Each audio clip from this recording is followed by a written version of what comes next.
Force बुला के सम्राट चौधरी नया मुख्यमंत्री बनल है ना, उचित लगता है आपको? बुला के खाली करा है, फोर्स बुला के हम नहीं खाली करेंगे। मेरा दलित होना अभिशाप लग रहा है, इसीलिए आवास नहीं खाली करने की बात कही जा रही है। वाह मंत्री जी वाह, क्या तर्क दिए हैं।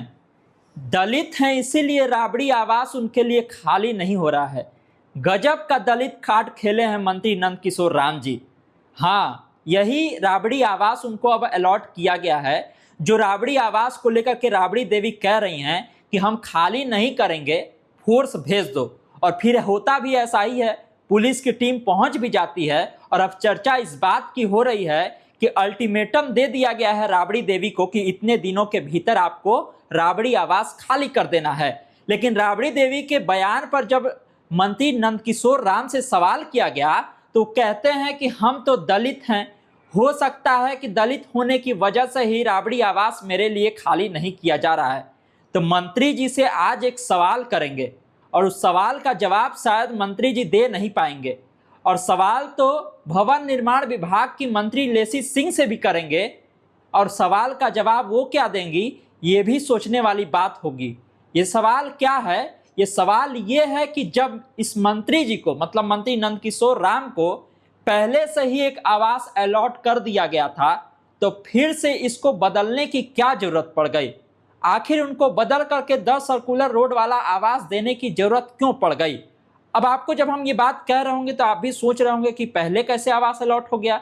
तो बिल्कुल सही बात है, जब बिहार सरकार का मंत्रिमंडल का गठन हुआ, उसके बाद मंत्रियों ने शपथ ली, तो आपको याद होगा कि भवन निर्माण विभाग की तरफ से नोटिफिकेशन निकलता है और उस नोटिफिकेशन में सभी मंत्रियों का आवास अलॉट होता है।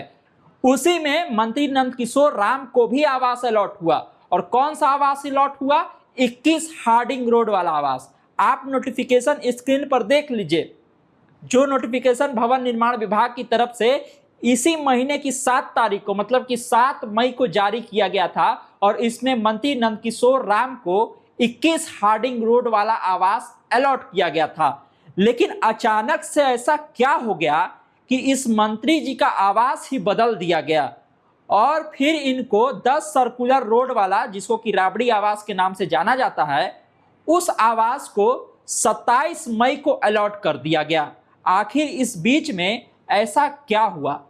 अब सवाल तो ये भी उठेगा कि भवन निर्माण विभाग की जो मंत्री हैं लेसी सिंह, उनसे जब पूछा गया कि कैसे अलॉट हो गया ये वाला मकान मंत्री जी को, तो वो कहती हैं कि देखिए, मंत्री जी कह रहे थे कि हमको एक सुसज्जित आवास चाहिए, सुसज्जित आवास। अगर आपको विश्वास नहीं हो रहा तो आप पहले लेसी सिंह का वो बयान सुन लीजिए। माननीय मंत्री नंदकिशोर राम जी ने भी इच्छा जाहिर की थी कि हमें भी एक सुसज्जित बंगला चाहिए, तो उनके नाम से 10 सर्कुलर रोड माननीय मंत्री नंदकिशोर राम जी के नाम से आवंटित किया गया है। तो अब ये स्वाभाविक है कि विधि सम्मत विभाग ने नोटिस जारी किया है खाली करने का। सुने आप किस तरह से मंत्री लेसी सिंह कह रही हैं कि मंत्री जी ने हमको कहा कि हमको भी जो है ना एगो सुसज्जित आवास दे दीजिए, तो हम उनको एगो सुसज्जित आवास 10 सर्कुलर रोड आवंटित कर दिए। तो मंत्री जी से ये सवाल पूछेंगे कि मंत्री जी, जो 21 हार्डिंग रोड वाला आवास पहले अलॉट किए थे मंत्री जी को, मतलब कौन, नंदकिशोर राम जी को, वो क्या कबाड़ वाला आवास था? उसमें उस सुसज्जित आवास नहीं था, उसमें कुछ कमी दिख रह गई थी क्या, जो वो आवास बदलना पड़ गया? और पूछना तो मंत्री जी से भी पड़ेगा, मंत्री नंदकिशोर राम से, कि क्या मकान में दिक्कत आ गई थी किस हार्डिंग रोड वाले मकान में? कि आपने जा करके मंत्री जी से आग्रह की कि हमको सुसज्जित एक ठो मकान अलॉट कर दीजिए, आवास अलॉट कर दीजिए, उसमें क्या प्रॉब्लम थी? और आपको सवाल तो ये भी उठाना चाहिए था ना मंत्री जी, कि दलित कार्ड जब आप खेल रहे हैं तो आपको ये भी कहना ही चाहिए था कि देखिए भैया, हम दलित मंत्री हैं, हमारा बार बार आवास चेंज हो जा रहा है। कभी हमको 21 हार्डिंग रोड वाला आवास अलॉट होता है, अब 10 सर्कुलर रोड वाला आवास अलॉट हो गया है।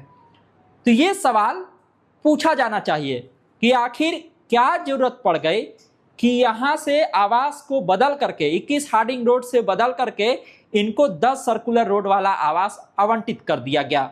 आखिर 21 हार्डिंग रोड वाले आवास में क्या प्रॉब्लम, क्या परेशानी आ रही थी, ये तो मंत्री जी को जवाब देना चाहिए। और अगर मंत्री जी गेंद जो है अगर मंत्री नंदकिशोर राम के पाले में डाल रही हैं तो फिर तो उनको भी जवाब देना पड़ेगा कि आखिर वो मंत्री जी के पास जाकर के क्यों इस तरह का आग्रह किए। दोनों नोटिफिकेशन हम आपको दिखा रहे हैं, आप देख लीजिए, एक 7 तारीख का है और दूसरा नोटिफिकेशन जो है वो 27 तारीख का है, और दोनों में क्या है, नंदकिशोर राम जी का नाम है और कौन सा अलॉट किया गया है उनको आवास वो है। तो अब तो ये सवाल उठेगा और जब हम मिलेंगे तो ये सवाल पूछेंगे भी। हालांकि आपको क्या लगता है कि क्यों बदला गया होगा ये मकान? क्या इसके पीछे केवल राजनीति है या फिर कुछ और कारण है? ये तो सवाल का जवाब आपको जो भी लगता है कमेंट बॉक्स में आप बताइएगा, और तमाम सारे अपडेट के लिए आप इसी तरह खबर पॉइंट से जुड़े रहिए। धन्यवाद, नमस्कार।